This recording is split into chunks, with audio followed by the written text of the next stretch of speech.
સુરતના અલથાણ વિસ્તારમાં સિક્યુરિટી કોન્ટ્રાક્ટરની હત્યાને મામલે સમાચાર સામે આવી રહ્યા છે। અલથાણ પોલીસે બિહારના જગદીશપુરમાંથી હત્યા કરનાર 2 આરોપીઓને ઝડપી પાડ્યા છે। પોલીસે આરોપી રિક્ષા ચાલક રાશિદ અંસારી અને મનસુર અંસારીને ઝડપી પાડી તેઓને સુરત લાવી ધરપકડ કરી હતી। સલાબતપુરા વિસ્તારના સિક્યુરિટી એજન્સીના માલિકનું અપહરણ કરી ઘાતકી હત્યા કરનાર વિશ્વાસુ રિક્ષા ચાલક અને તેના માસિયાઈ ભાઈને પોલીસે બિહારના આરાથી ઝડપી પાડ્યા છે। આ બનાવમાં મૃતક ચંદ્રભાન દુબે આરોપી રિક્ષા ચાલક રાશિદ સાથે અલથાણ આવ્યો હતો, જ્યાં સીબી પટેલ ગ્રાઉન્ડના સિક્યુરિટી ગાર્ડને પગારના 20,000 આપ્યા હતા અને બાકીના 80,000 તેની પાસે હતા, જે પૈસા આરોપી રાશિદ જોઈ ગયો હતો અને બહાનું કાઢી રસીદે ચંદ્રભાનને ઉન હયાતનગરમાં રૂમ પર લઈ ગયો હતો, જ્યાં રાશિદ તેમજ માસિયાભાઈ મનસુરે ચંદ્રભાનને માથામાં બોથડ પદાર્થ અને તીક્ષ્ણ હથિયારથી હત્યા કરી હતી।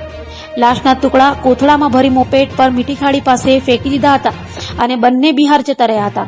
બંને આરોપીએ કોન્ટ્રાક્ટરના પરિવારને ખંડણી માટે મેસેજ પણ કર્યો હતો, જેથી આ અપહરણનો કેસ હોવાનું ઊભું કરી ભાગી જવામાં સફળ રહ્યા હતા। ડીસીપી વિજય ગુર્જરની સૂચના મુજબ અલથાણ પીઆઈ ડીડી ચૌહાણે 2 ટીમને બિહારના આરા જિલ્લાના જગદીશપુર ખાતે રવાના કરી હતી, ત્યારે બંનેનું પોલીસે પંગેરું મેળવીને ચંદ્રભાન દુબેની હત્યા કરનાર રિક્ષા ચાલક રાશિદ અંસારી અને તેનો પિતરાઈ ભાઈ મનસુર અંસારીને જગદીશપુરા પંથકમાંથી પકડી પાડી બંનેને મેડિકલ કામગીરી પછી કોર્ટમાં રજૂ કરીને વધુ તપાસ અર્થે સુરત લાવ્યા હતા। હાલ આરોપીઓની પૂછપરછ બાદ જ સમગ્ર હકીકત સામે આવશે।